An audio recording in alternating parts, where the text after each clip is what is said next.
Mr. Ciscomani. Thank you, Chairman Grotham, for being here and for the opportunity to wave into the committee. Thank you also, Chairman Biggs, for the joint session here today.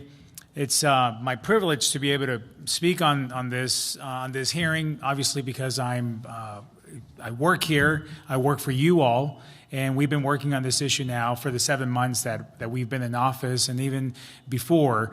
And I have to tell you that this is not trending in the right direction, and we've seen that through the numbers. That's not just an opinion, it's really what has been happening. So I do want to thank Sheriff Daniels and Mr. Ladd as well, and of course Mr. Arthur for testifying here today and being here with us to give us your expertise and your thoughts on this.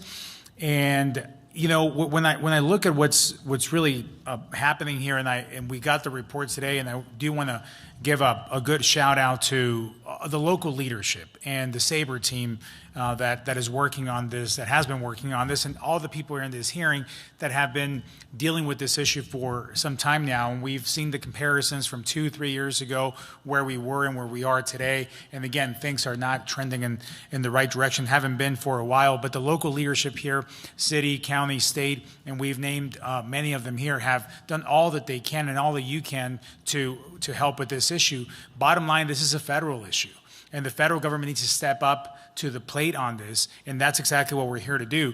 And we also talked about the bipartisanship on this. When we talk about city, county, and state priority on this, that crosses party lines. And Sheriff, you just mentioned it, public safety, national security, and humanitarian.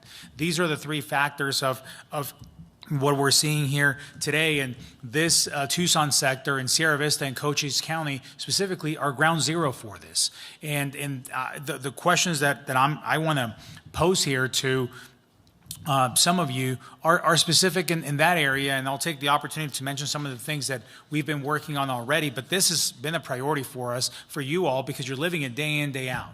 You live this every single day.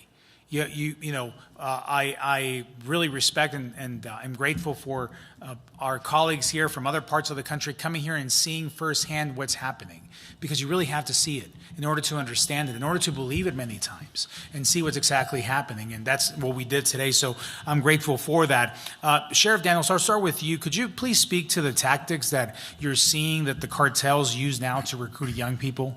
The biggest tactic, and it's no secret, is social media.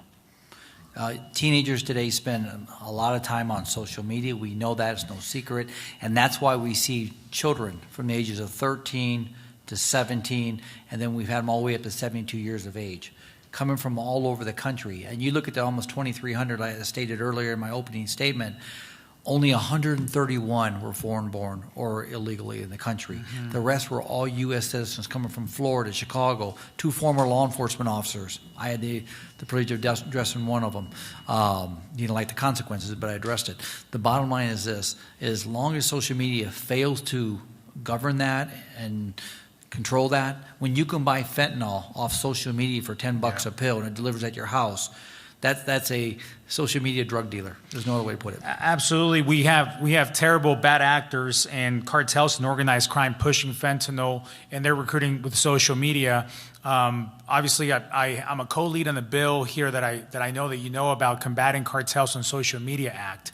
This addresses that issue specifically to make sure that these social media companies are communicating with law enforcement to be able to tackle this. When you talk about the age range here from 12 to 72, I have 6 kids myself, several in this age range. It's scary for any parent. This is the kind of thing that keeps you up at night, both either your child falling to the addiction of these drugs being transferred or being recruited for this kind of activity.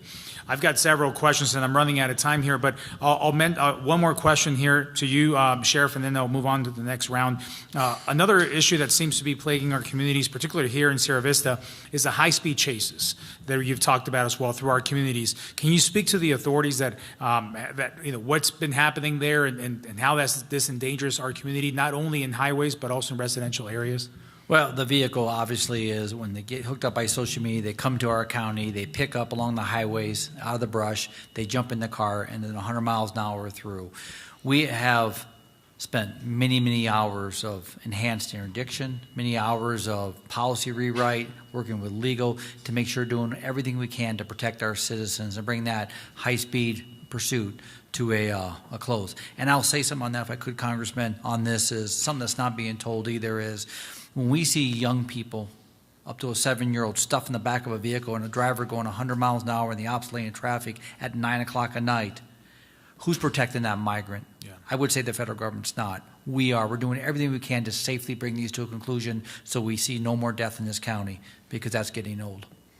Thank you, sir. The federal government has clearly been failing at this drastically for years now, and we have the right attention on it now. Chairman, I yield back.